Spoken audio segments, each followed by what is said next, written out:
Do you have an Android and wish you could mute certain notifications in your text messages and emails? I'm Kurt the Cyber Guy. Follow me at cyberguy.com and sign up for my newsletter there. An avalanche of notifications can be overbearing, and there's a discreet way to avoid these messages without actually removing yourself from the conversation, which can be, complicated.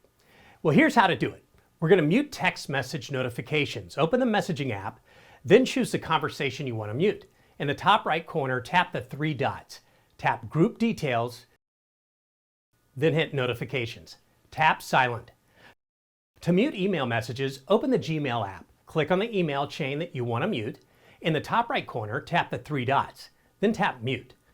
Annoying, sometimes unwelcome disruptions solved.